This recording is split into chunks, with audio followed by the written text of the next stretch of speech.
brought you by Silver Pumps and Motors. Top quality और consistent performance के लिए सिर्फ सिल्वर पंप्स नाम याद रखना. హైదరాబాద్ బంజారా హిల్స్ లో కబ్జాకు గురైన భూమిని అధికారులు స్వాధీనం చేసుకున్నారు. స్వాధీనం చేసుకున్న మొత్తం 12 ఎకరాల ప్రభుత్వ భూమిని మంత్రి పొన్నం ప్రభాకర్ పరిశీలించారు. భూమికి వెంటనే ఫెన్సింగ్ వేయాలంటూ అధికారులకు ఆదేశాలు ఇచ్చారు. ప్రభుత్వ భూమిని కాపాడిన అధికారులకు అభినందనలు తెలిపారు మంత్రి పొన్నం ప్రభాకర్. ప్రజలకు ఉపయోగపడేలా ఆ స్థలాన్ని వినియోగిస్తామని చెప్పారు. ముఖ్యమంత్రి రేవంత్ రెడ్డి నిర్ణయం మేరకు చర్యలు చేపడతామన్నారు మంత్రి. సర్వే నంబర్ 102/1 లో 1200 కోట్ల విలువైన ప్రభుత్వ భూమి కబ్జాకు గురైంది. అయితే ఆ స్థలాన్ని స్వాధీనం చేసుకుని ఆ నిర్మాణాలని కూల్చేశారు అధికారులు.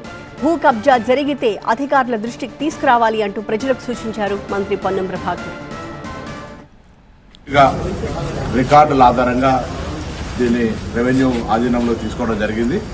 ఇక్కడ ఒక మంచి ప్రజలకు ఉపయోగపడే విధంగా దీన్ని తీర్చిదిద్దడానికి గౌరవ ముఖ్యమంత్రి గారు కూడా నిర్ణయం చేసినారు. ఈ స్థలం అంతా కూడా ప్రజలు ఉపయోగార్థం ఉపయోగించడం జరుగుతుంది. ఈ యొక్క స్థలం సేకరించేందుకు నేను జిల్లా కలెక్టర్ గారిని, అదేవిధంగా ఆర్టీఓ, ఎంఆర్ఓ వీళ్ళందరూ కూడా అభినందిస్తా ఉన్నాం. ఈ యొక్క ప్రభుత్వ స్థలాలకు సంబంధించి ధరణి తర్వాత భూభారతి వస్తున్న సందర్భంలో ఎక్కడైనా ప్రభుత్వ స్థలాలు కబ్జాకు గురైన సమాచారం ఉంటే అధికారుల దృష్టికి తీసుకురావాల్సింది ఈ సందర్భంగా ప్రజలకు కూడా విజ్ఞప్తి.